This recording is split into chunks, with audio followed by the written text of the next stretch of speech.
نحمده ونصلي على رسوله الكريم اما بعد فاعوذ بالله من الشیطان الرجیم بسم اللہ الرحمن الرحیم۔ کروڑوں درود و سلام اس ہستی بابرکات کے نام جو وجہ تحلیق کائنات ہے، کروڑوں درود و سلام اہل بیت کے نام جو وجہ بقائے دین کائنات ہیں۔ معراج القرآن میں اصغر بیگ ایڈوکیٹ کی طرف سے آپ سب کو خوش آمدید۔ آج کا عنوان ہے آج نماز سے سکون کیوں نہیں ملتا۔ سورہ رات کی آیت نمبر 28 میں ارشاد باری تعالیٰ ہے، الذین آمنوا وتطمئن قلوبہم بذکر اللہ الا بذکر اللہ تطمئن القلوب۔ وہ لوگ جو ایمان لائے ان کے دل اللہ کے ذکر سے سکون پاتے ہیں۔ سن لو، اللہ کے ذکر میں ہی دلوں کا چین ہے۔ یقیناً اللہ کے ذکر سے دلوں کو سکون ملتا ہے، دلوں کو چین ملتا ہے۔ نماز بھی اللہ کا ہی ذکر ہے، نماز سے بھی دلوں کو سکون ملتا ہے، دلوں کو چین ملتا ہے۔ جب لوگ خشوع و خضوع سے نماز پڑھتے تھے، اس نقطہ نظر سے کہ وہ اللہ کو دیکھ رہے ہیں یا پھر اللہ ان کو دیکھ رہا ہے، تو یقیناً ان لوگوں کو نماز سے سکون ملتا تھا، دل کا چین ملتا تھا۔ ایک مشہور واقعہ ہے کہ حضرت علی رضی اللہ تعالی عنہ کو پاؤں میں تیر لگ گیا۔ تیر لگنے کے بعد تیر کا کچھ حصہ ٹوٹ کر پاؤں میں رہ گیا۔ حضرت علی کو بہت درد محسوس ہو رہا تھا۔ جب حضرت علی نماز پڑھنے کے لیے کھڑے ہو گئے، نماز پڑھنی شروع کی، تو ان کا جسم اتنا نرم ہو گیا کہ ان کے پاؤں سے تیر کو نکال لیا گیا، لیکن ان کو پتہ بھی نہیں چلا۔ یقیناً نماز سے سکون ملتا ہے، قرار ملتا ہے، اطمینان ملتا ہے، کیونکہ نماز اللہ کا ذکر ہے۔ جو لوگ آج بھی اس نقطہ نظر سے نماز پڑھتے ہیں کہ وہ اللہ کو دیکھ رہے ہیں، اگر نہیں تو اللہ ان کو دیکھ رہا ہے، تو پھر ان لوگوں کو آج بھی سکون ملتا ہے، آج بھی قرار ملتا ہے۔ لیکن آج کے دور میں ایسا نہیں ہے۔ اکثر لوگ خشوع و خضوع سے نماز نہیں پڑھتے، اس نقطہ نظر سے نماز نہیں پڑھتے کہ وہ اللہ کو دیکھ رہے ہیں یا اللہ ان کو دیکھ رہا ہے۔ وہ نماز میں اپنے اور اپنے بچوں کے مستقبل کا منصوبہ بنا رہے ہوتے ہیں، وہ اپنے اور اپنے بچوں کے کاروبار کا حساب کتاب کر رہے ہوتے ہیں۔ ایک مشہور کہانی ہے کہ ایک دکاندار ایک امام کے پیچھے عشاء کی ہر روز نماز پڑھا کرتا تھا۔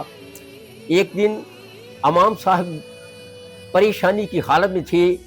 انہوں نے عشاء کے 4 فرض پڑھانے کی بجائے 3 فرض پڑھا دیے اور 3 رکعتوں کے بعد سلام پھیر دی۔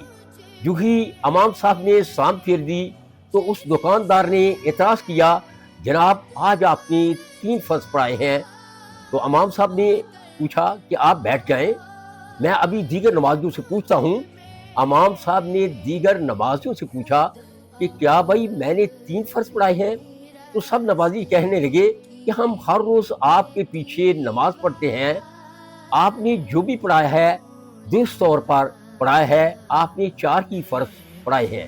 تو امام صاحب نے اس دکاندار سے کہا کہ سب نمازی تو یہ کہہ رہے ہیں کہ آپ نے 4 فرض پڑھائے ہیں، تو آپ کس طرح یہ کہہ رہے ہیں کہ میں نے 30 فرض پڑھائے ہیں؟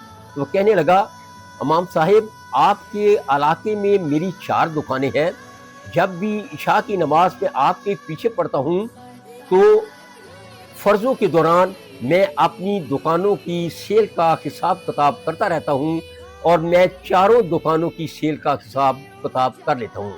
آج صرف 3 دکانوں کا حساب کتاب ہوا ہے، اس کا مطلب یہ ہے کہ آپ نے 3 فرض پڑھائے ہیں، 4 فرض نہیں پڑھائے۔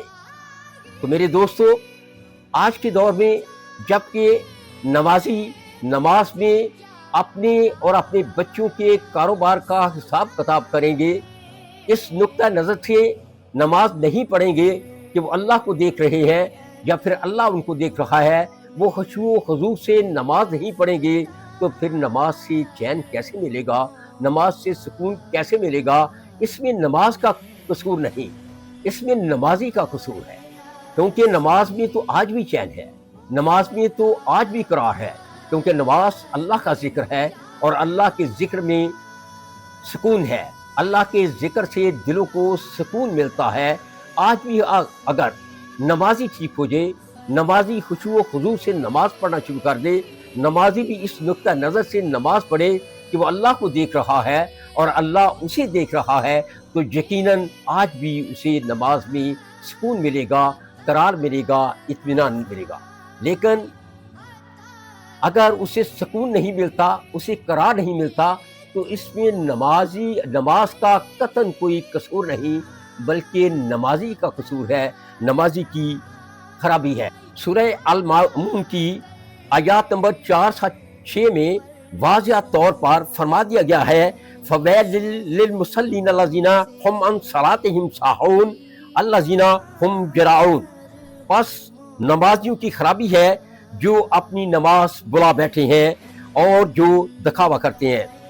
اللہ ہمیں خشوع و خضوع سے نماز پڑھنے کی توفیق دے اور ہم اس انداز سے، اس طریقے سے نماز پڑھیں کہ ہم اللہ کو دیکھ رہے ہیں یا پھر اللہ ہمیں دیکھ رہا ہے۔